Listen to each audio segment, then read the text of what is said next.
Glória a Deus. Louvado seja o nome do Senhor. Vamos começar agora uma série de estudos falando sobre o lado humano da experiência cristã. Nosso primeiro tema é arrependimento. Está em Romanos 6, do 17 ao 23, que diz: Mas graças a Deus, porque outrora, escravos do pecado, contudo viestes a obedecer de coração a forma da doutrina a que fostes entregue. E uma vez libertados do pecado, foste feitos servos da justiça. Falo como a homem por causa da fraqueza da vossa carne. Assim como ofereceste os vossos membros para a escravidão da impureza e da maldade para a maldade, assim oferecei agora os vossos membros para servirem à justiça para a santificação. Porque quando eres escravo do pecado, estavas isentos em relação à justiça. Naquele tempo, que resultado colheste? Somente as coisas de que agora vos envergonhais, porque o fim delas é a morte. Agora, porém, libertados do pecado, transformados em servos de Deus, tende o vosso fruto para a santificação e, por fim, a vida eterna. Porque o salário do pecado é a morte, mas o dom gratuito de Deus é a vida eterna em Cristo Jesus, nosso Senhor. Então, nesse estudo, nós vamos considerar a experiência que se acha envolvida na aceitação da parte do homem da graça salvadora de Deus. Na iniciativa da redenção, que quer dizer libertação, a iniciativa está com Deus, mas a resposta está no homem. João 3,16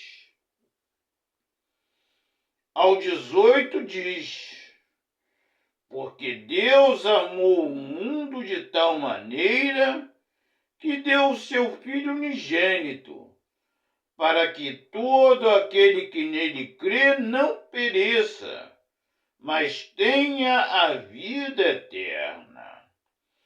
Porquanto Deus enviou o seu Filho ao mundo, não para que julgasse o mundo, mas para que o mundo fosse salvo por ele. Quem nele crê não é julgado. O que não crê já está julgado, porquanto não crê no nome do unigênito Filho de Deus. Então, como lá em Romanos fala,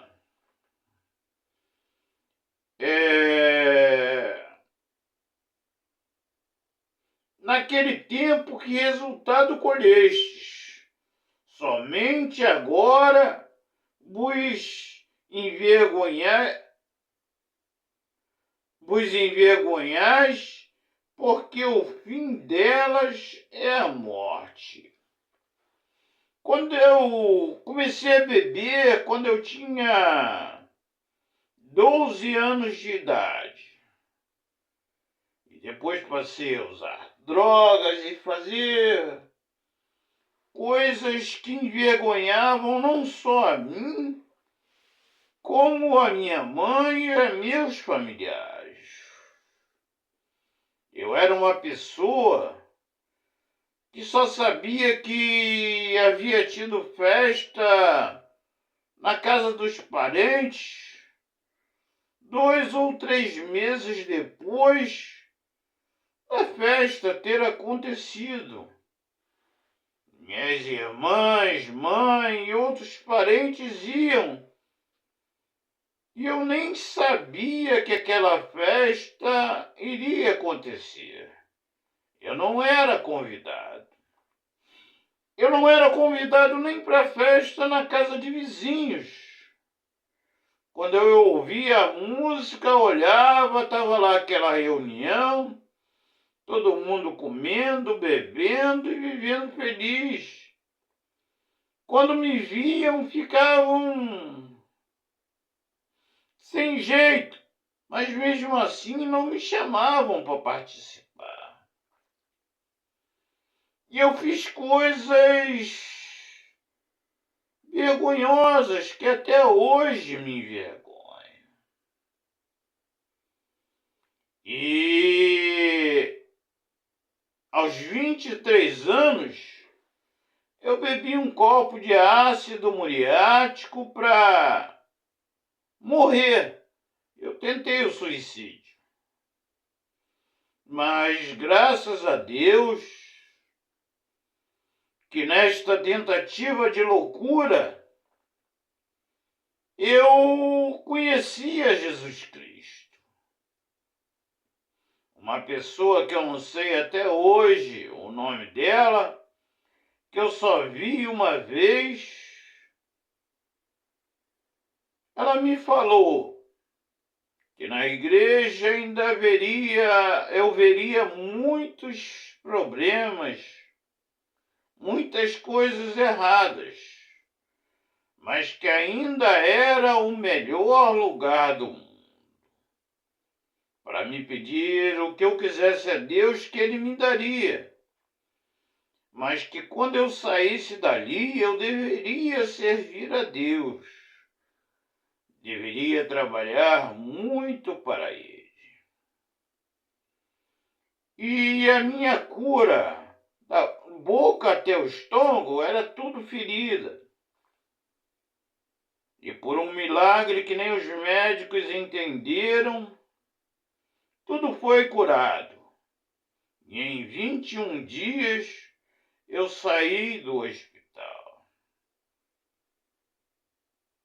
Eu ouvi do médico, chefe para os outros, que não tinha jeito para mim, que eu iria morrer. Mas com 21 dias, Deus me tirou daquele hospital. E eu procurei uma igreja e aceitei a Cristo. Quando o pastor fez a pergunta, quem aceita Jesus Cristo como único e suficiente Salvador, ele não chegou nem a terminar a frase. Eu já estava lá na frente.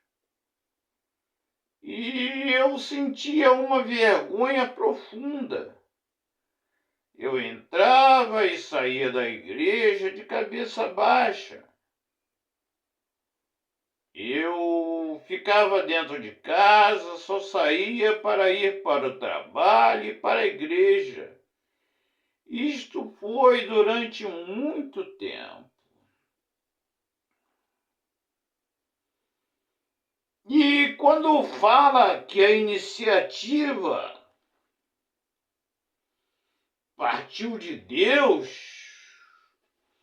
é essa que está em João 3:16 ao 18.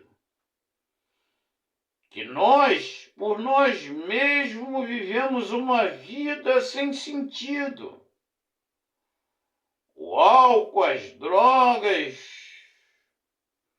tantas coisas que fazemos e procuramos que não são da vontade de Deus, é porque nós somos escravos do pecado. Mas Deus amou a cada um de nós de tal maneira que enviou a Jesus Cristo para pagar o preço pelos nossos pecados e nos conceder gratuitamente a salvação. Deus tomou a iniciativa de se revelar em Jesus Cristo e dar o seu Espírito Santo para testemunhar a nós sobre Cristo e o meio da salvação. Quando nós aceitamos a Jesus Cristo como único e suficiente Salvador, o Espírito Santo passa a ser o nosso guia e consolador a toda a verdade, como está em João capítulo 16.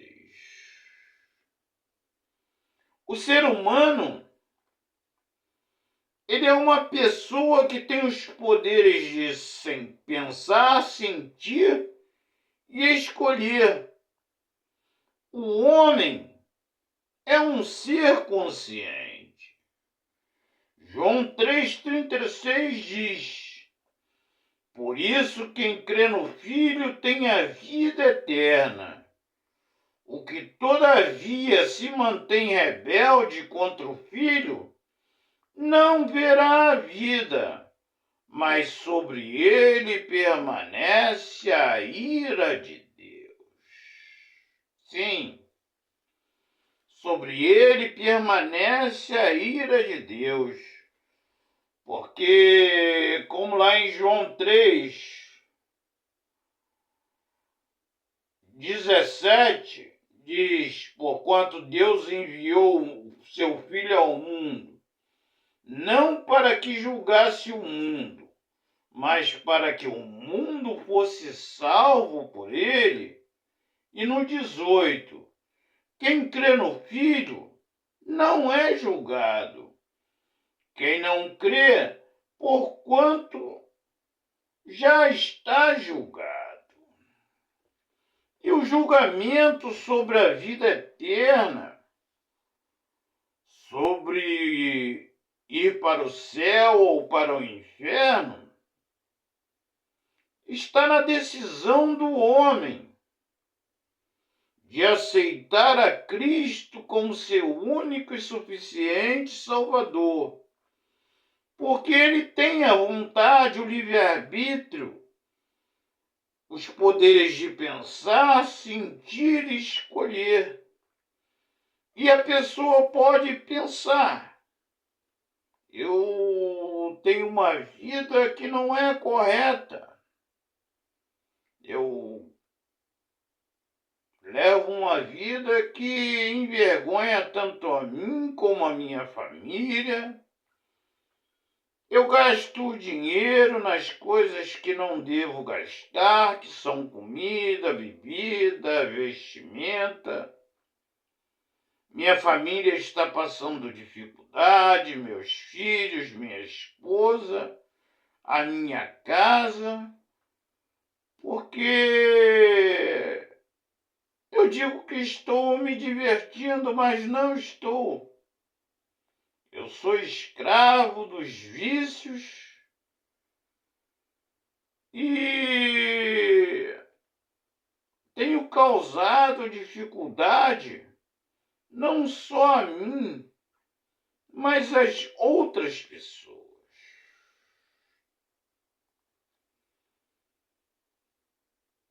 E era muito bonito quando o pastor, naquela época,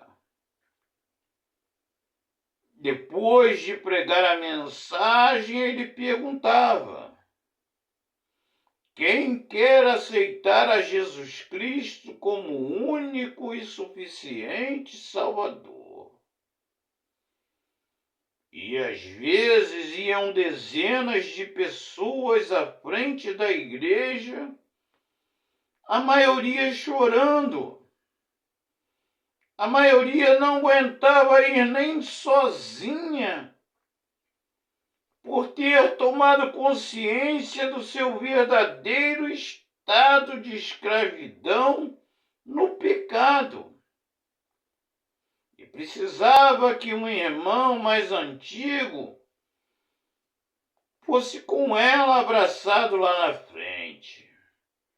E o pastor orava, e ela passava a frequentar a igreja, a escola bíblica dominical, os cultos doutrinários, e ela aprendia sobre a vida eterna, a salvação e a nova vida que ela teria a partir daquele momento com Jesus Cristo. Eu discipulei um senhor, o nome dele era Abel. Ele já era velhinho, mas quando novo ele gostava de andar armado, bebia muito, se tornava violento, mas na velhice se converteu. E eu fiz o discipulado com ele. E ele prestava muito atenção no estudo da palavra de Deus.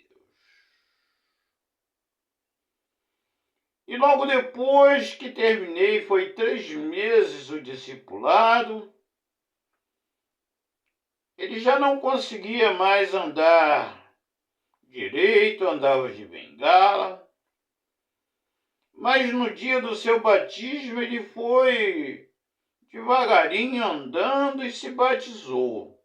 Logo depois ele foi internado. O pastor falou comigo: Ronaldo, eu quero visitar o irmão Abel, mas o que eu vou dizer para ele?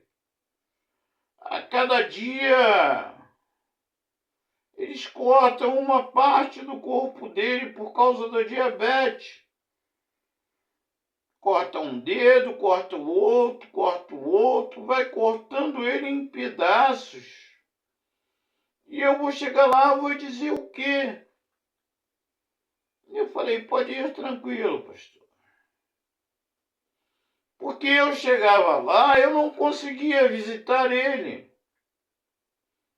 Ele mesmo tendo cortado uma parte do seu corpo, ele estava rindo, estava alegre.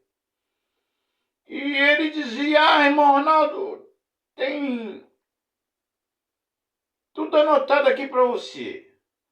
Na sala aqui do lado tem um senhor que quer saber isso, isso e isso.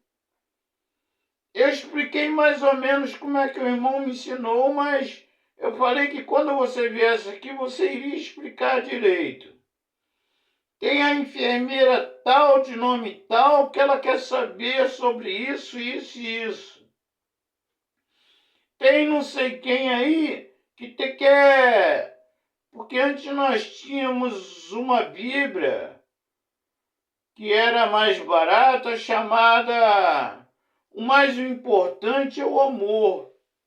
E nós comprávamos caixas daquela Bíblia, a igreja comprava, para nós doarmos para as outras pessoas. E o irmão Abel, ele morreu perdendo partes do seu corpo, mas alegre, pregando a Jesus Cristo como único e suficiente Salvador.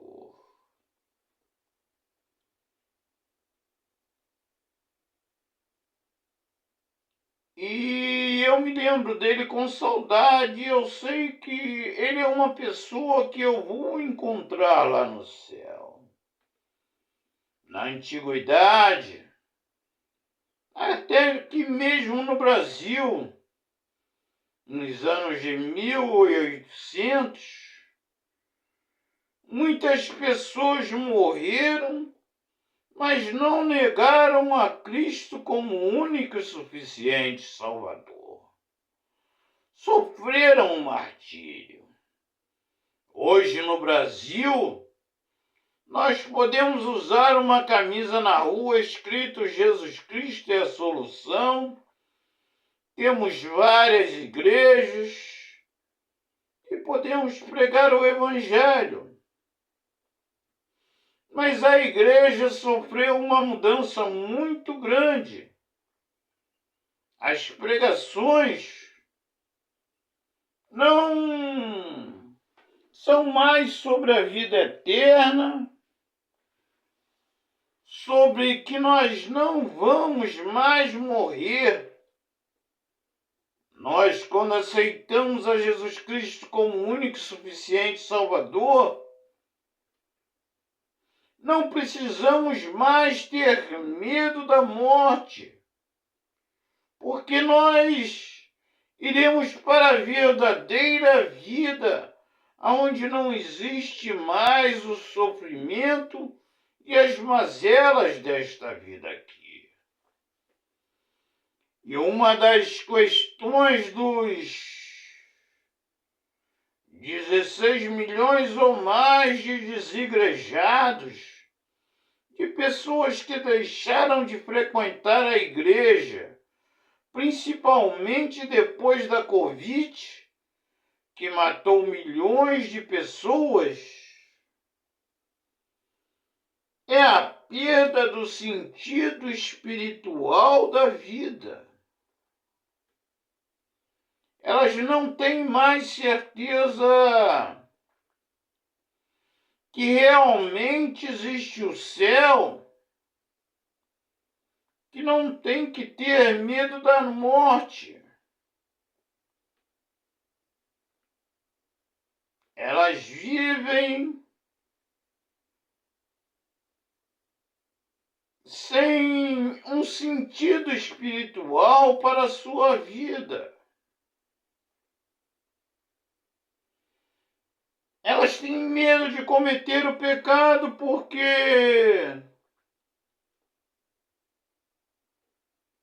vão sofrer as consequências, mas ficam no meio do caminho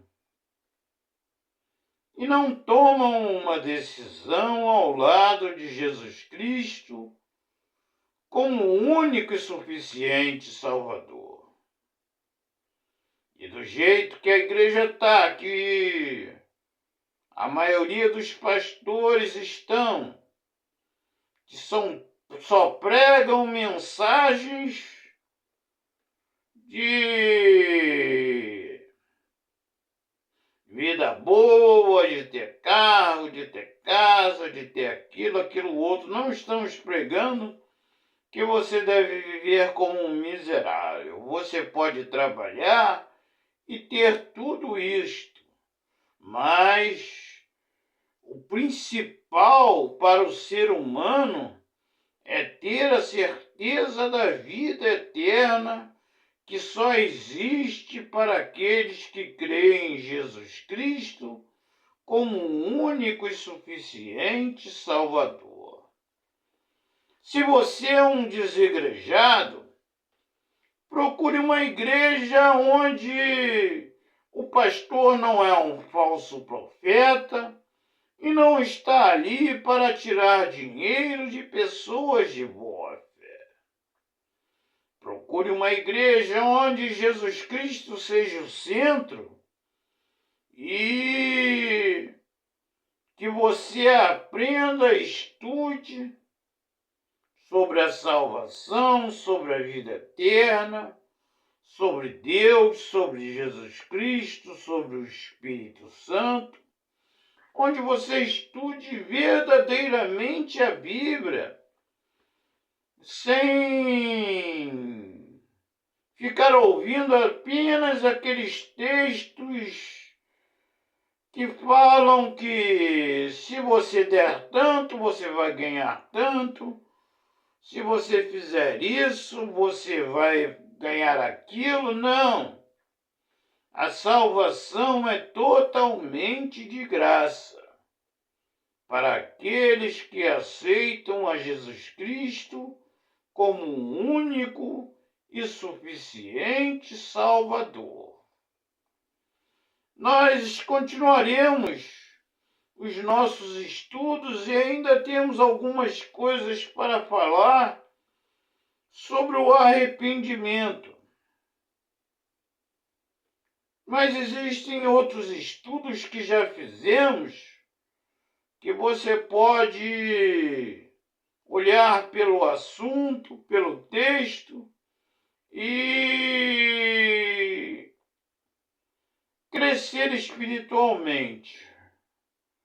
Mas tenha Jesus em primeiro lugar na sua vida. Vamos orar.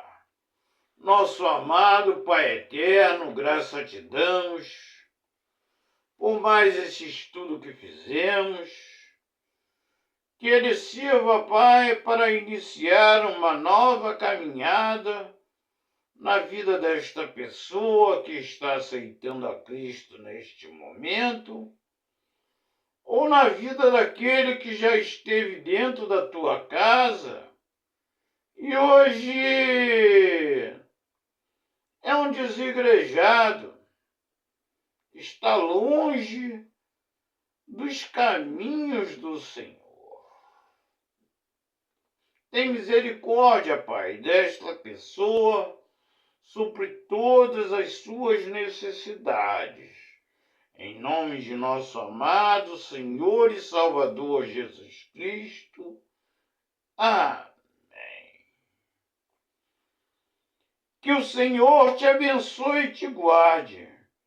Que o Senhor faça resplandecer o seu rosto sobre ti e tenha misericórdia de ti.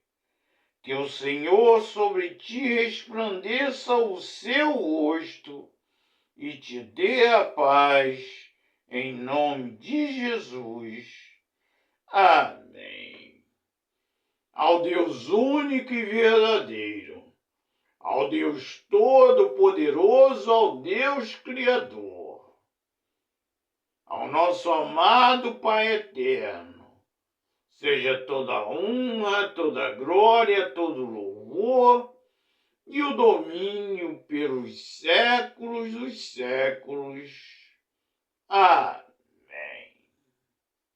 Até o nosso próximo estudo, se Deus assim o permitir. Que a paz esteja convosco, em nome de Jesus. Amém.